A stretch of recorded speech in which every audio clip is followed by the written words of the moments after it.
లోపల నుండి. ఏమిటి లోపల నుండి అని చెప్పండి.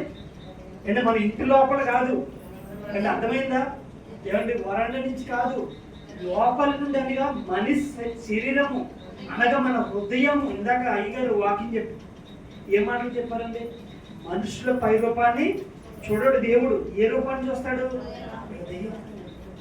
ఈరోజు ఒక చిన్న కురవాడు ఒక వ్యక్తిని హత్య చేయగలుగుతున్నాడంటే కారణం ఏమిటి చెప్పండి మీ అందరూ. అంటే చెప్పాలి మీరు. ఈరోజు ఎంత బలమైన ఈ రిఫరెన్స్లు ఏమంటుంది చెప్పమంటారా? చదవండి, చదివిన తర్వాత యేసుక్రీస్తు వారి మాట చదవండి, పూర్తిగా చదవండి. లోపల నుండి మనుషుల హృదయంలో నుండి దురాలోచన, జారత్వము, దొంగతనము, నరహత్యయు, వ్యభిచారములు, లోభమును, చెడితనములను, ఏంటంటే కృత్రిముల నుండి, కామ వికార, ఇంకా చదవండి, మత్సరములు, దేవదూషణయు, అహంభావనయు, అవివేకములు వచ్చును. ఈ చెడ్డవన్నీ ఎక్కడి నుంచండి? లోపల నుండియే బయలు వెళ్ళి మనుషుని అపవిత్రపరిచినని ఆయన. ఎవరు చెప్పండి గట్టిగా అందరేనండి. ఎవరు? ఆయన అంటే యేసుక్రీస్తు ప్రభు వారు ఈ మాటలు చెప్పారండి. నిజంగా మహానుభావుడు దేవుడి దగ్గర నుంచి వచ్చి లోకానికి విలువైన గొప్ప సంగతి మాట. నిజంగా ఈ మాట వింటనండి లోకస్తుల దగ్గరికి వెళ్ళి మారిపోతారండి. కానీ ఈరోజు క్రైస్తవులు అదేందో మనకు చెప్పు కానీ, క్రైస్తవులు వస్తున్నారు గంట అరగంట దేవుడి సన్నిధికి వచ్చి ఏదో అంత భక్తి ఇంకెప్పుడు చేయలేడు అంటారు. తెలుసండి ఈరోజు మనకేదో అదేంతో గర్వం వస్తుంది. ఒక గంట దేవుడి సన్నిధికి వచ్చి ప్రార్థన చేస్తే నిజంగా ఉప్పొంగిపోయి దేవుడు నా ప్రార్థన అబ్బా నాలాంటి భక్తుడు లేడు అనుకుంటాం. ఏంటండి భక్తి? 7 రోజులు నీ కష్టం అనుభవండి, నీ లోకానికి నువ్వు చేసి ఒక గంట దేవునికి ఇచ్చిన ఏమనుకున్నా తెలుసా? ఏదో నేను భక్తి చేశాను అనుకున్నా. ప్రియమైన వాళ్ళ ఈ మాట చదవండి. లోపల నుండి అనగా మనుషులు హృదయములో నుండి ఈ చెడ్డవన్నీ వస్తున్నాయి. ఈరోజు నీలోనికి చెడు మాట వస్తుంది అంటే కారణం ఏంటి చెప్పండి? చెప్పాలి. కారణం ఏమిటి? అనరాని మాటలు, దూషణ, అబద్ధము, దొంగతనము, నేరములు. ఈరోజు అనేకమైనవి లోకంలోనికి ఎలా వచ్చినాయి అంటే ఇవి సాతాను పెట్టినవి. మన శత్రువు ఎవరో? అపవాది. మరి అంతకంటే భయంకరమైన శత్రువు ఏంటో తెలుసా? ఇంకా ముందుకు అసలు లోపల నుండి అనగా ఈ హృదయముల నుండి ఇవన్నీ బయటకు వస్తాయి. మీకు ఉదాహరణ చెప్తాను అర్థం అవ్వాలంటే.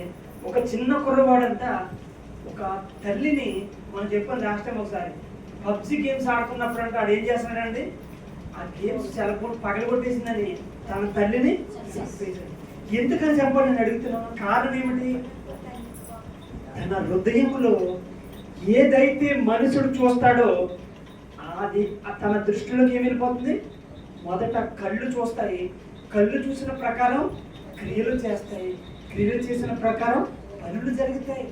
ఈరోజు లోకంలో మనం ఏదైతే చూస్తున్నామో అవ్వకి ఎలా కనపడంటే రమ్యమైనదిగా కనపడిందంట. ఏంటది? దేవుడు తినొద్దన్న.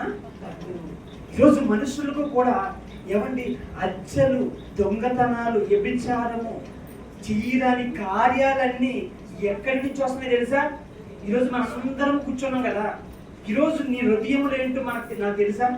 తెలియదు. దేవుడు నిజంగా మనకి దీవుళ్ళు అందించాలి అంటే మన హృదయం నిష్కలంగా ఉండాలి. హృదయం అంటే ఎలా ఉండాలంటే చిన్న పిల్లవాడికి తెచ్చి ఇక్కడ పెడితే తన హృదయం ఎలా ఉంటుంది? ఎంతో నేను అసలు ఏమి పాపం అంటే తెలియదు. ఈరోజు మన ఇందా చెప్పాను కదా, ఆమె వచ్చి ఏమంటుందో తెలుసా? ఆమె వస్తే నేను ఇక్కడికి రాను, ప్రార్థన చేయమంటాను. అంటే తన హృదయంలో ఏం కూడుకున్నది? ఆమె అంటే అసహ్యం. ఇవన్నీ ఎక్కడి నుంచి వస్తున్నాయి? మన హృదయమేనండి. మన హృదయం అన్నిటికంటే ఘోరమైనది, చాలా చెడ్డదైందండి మన హృదయం. అందుకే ఈ హృదయానికి భ్రష్టు వదలాలి అంటే దేవుని వాక్యమే. అందుకే చదవండి, రోమీయులకు రాసిన పత్రిక 7వ అధ్యాయం 18వ వచనంలో పౌలు గారు గొప్ప మాట అంటాడండి. నిజంగా యేసుక్రీస్తు వారు లోపల నుండి అనగా ఈ మాట లోకంలోనికి వెళ్తే చాలా మంది మారిపోతారండి. కానీ ఈరోజు హత్యలు, దౌర్భాగ్యమైన స్థితులు, యుద్ధాలు, అంటే ఒక దేశం నుంచి ఇంకొక దేశానికి యుద్ధాలు జరుగుతున్నాయి. కారణం ఏంటి? అపవాది తన హృదయాన్ని వాడుకుంటుంది. దేవుడు ఏమన్నాడు చెప్పండి? ఇదిగో హృదయం అనే మీ తలుపు యొద్ద తడుతున్నాడు అంటే ఎందుకు తడుతున్నాడు? ఏం చేస్తున్నాడండి? దేవుడు తడుతున్నాడు. తడుతున్నప్పుడు మనుషుల హృదయం ఏం చేయాలి? అపవాదుని తొలగిపోవాలి. ఈరోజు అపవాది మన హృదయముల నుండి చెయ్యరాని కార్యాలన్నీ చేస్తాడు. ఏంటి? దొంగతనం, వ్యభిచారం, అసహ్య క్రియలు, ఏమండి ఈ పొరుగు వారిని క్షమించలేకపోవడం, ఇంకా అనేకమైన దుష్క్రియలు ఎలా జరుగుతున్నాయి? ఇవన్నీ మన హృదయంలో నుంచే. ఈరోజు మీరు అనుకోవచ్చు, పాస్టర్ గారు ఏంటంటే ఆయనకి పనే లేదు, ఇష్టం వచ్చినట్లుగా సభలు పెట్టేస్తాడు, మాకు నిద్రలో పాడుండవు కానీ మీరు అనుకుంటారా? అనుకోరా? లోపల అనుకుంటారు. ఇవన్నీ ఎక్కడి నుంచి వస్తున్నాయి? మన హృదయంలో నుంచి వచ్చాయంట. మన క్రియలే తెలుస్తాయి. మొదట మనం ఏమనుకుంటామో అదే మనం జరిగితే. ఈరోజు హృదయం అన్నిటికంటే చాలా భయంకరమైనది. అందుకే రోమిలకు రాసిన పత్రిక 7:18-19 నాయందు అనగా నా శరీరమందు మంచిదేదియో నివసింపదని నేను ఎరుగుతుంది. అంటే ఈ శరీరం అందంట అసలు పౌలు గారు అంటున్న మాట ఏంటంటున్నాడంటే, నేను మంచిది ఏదో చేద్దాం అనుకున్నాను. ఏది? దేవుని గురించిన వాక్యము. కాబట్టి ఈరోజు ఇంతమంది వాక్యం ఉన్నారు కదా, మరి మిగతా వాళ్ళు దేవుని వాక్యం అంటే ఎందుకు రావట్లేదు? వారి శరీరాలు దేవుని వాక్యం అంటే అసలు అర్థం కావట్లేదు వారికి. ఇంకా మా మాయగారు అంటున్నారు, ఏంటి ఎంత దౌర్భాగ్యం, ఏంటంటే మేము ఎక్కడి నుంచి వచ్చాము, వాక్యం వినడానికి రాలేదు. అంటే ఎంత దౌర్భాగ్యమైన స్థితి అండి. అసలు వాక్యం వినకపోతే మన జీవితాలు ఏమైపోతాయి? అసలు ఇలాంటి వాక్యాలు మనం అందుతుంటేనే ఇలా బతుకుతున్నాం. నమ్మకం అర్థం కాదు. నిజంగా ఆయన మాటలు వింటేనండి మన హృదయంలోనికి వెళ్ళే జాగ్రత్త, ఇవన్నీ అసహ్యమైన క్రియలు పోయి మన హృదయంలోనికి దేవుని ఆత్మ వచ్చి అద్భుతాలు చేసి ఆశ్చర్య కార్యాలు దేవుడు మన పక్షాన్ని ఉండి అనేకమైన కార్యాలు మన పక్షాన్ని చేస్తాడండి. ఇప్పుడు తెలుసండి, నిజంగా మన హృదయం బాగుంటుందంట, మన దృష్టి అంతా బాగుంటుంది. అందుకే ఈ లోపల నుండి వెళ్ళే ఈ అర్థమైన కార్యాలన్నీ ఎక్కడి నుంచి వెళ్తున్నాయి? ఎక్కడి నుంచి వస్తున్నాయి? లోపల నుంచే. ఈరోజు నేను ఒక దూషిస్తున్నామన్నా, ఒకరిని తిడుతున్నామన్నా, ఒకరిని కొడుతున్నామన్నా, ఒకరు చేయడానికి కార్యాలు చేస్తున్నామన్నా, అవన్నీ ఎక్కడి నుంచి వెళ్తున్నాయి? హృదయంలో నుంచే. ఈరోజు ఏమంటే చాలా మంది కుర్రవారు తాగటి ఎందుకు తాగుతున్నాడంటే వాడు హృదయంలో ఆడు ఎంజాయ్ చేస్తున్నాడు. సాతాను చెప్తుంది ఎంజాయ్ చేయాలి. ఇవన్నీ ఎక్కడి నుంచి వస్తున్నాయి? లోపల నుండి. మంచి దేవుని గారు అన్నారంట, మంచిది ఏదో చేద్దాం అనుకున్నాడు. ఏంది? దేవుని పని చెయ్యాలనుకున్నాడు. కానీ శరీరం ఏం చేస్తుంది? మరి చెప్పండి, ఈ శరీరం ఏం చేస్తుంది? అడ్డుకుంటుంది. లోకంలో ప్రియమైన వాళ్ళారా, దేవుని పని చేయడానికి ఏమండి అడ్డుకుంటుంది ఏంటో తెలుసా? అండి ఇలా కూర్చొని ఏనండి అమ్మ నిద్రపోతున్న వాళ్ళు, దేవుని పనికి అడ్డుపడుతుంది ఏమిటో తెలుసా? ఇక్కడ కూర్చున్న వాళ్ళని అడుగుతున్నాను. మన శరీరమే. మనం ఎప్పటి వరకు చెప్పుకొచ్చాం కదా, లోకంలో మన పొరుగు వారి శత్రువులు కాదు, మన ఇంట్లో మన భర్త శత్రువు కాదు. అసలు వాక్య ప్రకారం చూస్తే మన శరీరమే మన శత్రువు. తెలుసా మీకు? లోపల నుండి అనగా మన హృదయంలో నుంచి ఇంత చెడ్డ కార్యాలు జరుగుతున్నాయంటే మన శరీరమే దీనికి కారణం.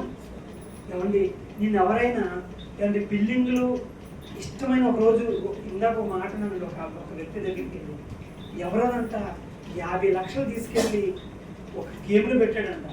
ఏమంటే అది ఎలా వచ్చింది? కారణం అత్యాస. అత్యాస ఎందుకు? ఉంటే చాలు కదా. ఏమంటే అత్యాస. చెయ్యరాని అన్ని కార్యాలు ఎక్కడి నుంచి వస్తున్నాయి? మన హృదయం నుంచి వస్తున్నాయి. సినిమాలు చూడొద్దు అనుకుంటామండి, అది ఎక్కడి నుంచి వస్తాయి? ఏంటి? హృదయం ఏమో మనకి దేవుడు ఆత్మ ఏం చేస్తుంది తెలుసా? మన ఆత్మ ఏం చేస్తుందంటే దేవుడు చెప్తాడండి ఇది చెయ్యొద్దు అంటాడు, కానీ శరీరం ఏం చేస్తుంది? చెయ్యాలి అంటాడు. ఉదాహరణ చెప్పమంటారా? ఈరోజు దేవుడి సన్నిధికి పొద్దున వెళ్ళాం కదా, పని ఉండదు, నైట్ కూడా పెట్టి పొద్దున చాలా అని మీరు అందరూ అనుకోవడం లేదా అంటే చెప్పండి, ఎంతమంది అనుకున్నా చెప్పండి. అనుకోలేదండి, మీరు గొప్పలు అండి. నేను అందుకే చెప్పాను కదా, నేలకొమ్మలు అంటే ఎక్కువ ప్రేమిస్తాను. నిజంగా చెప్పండి, ఆయనకి కొంతమంది అనుకుంటారు ఆయన పొద్దున పెట్టాడు, పొద్దునంతా మమ్మల్ని సాగొట్టాడు అని పనే ఉండదు పాస్టర్ గారు కాదు, సాయంత్రం కూడా పెట్టాడు అనుకుంటారు.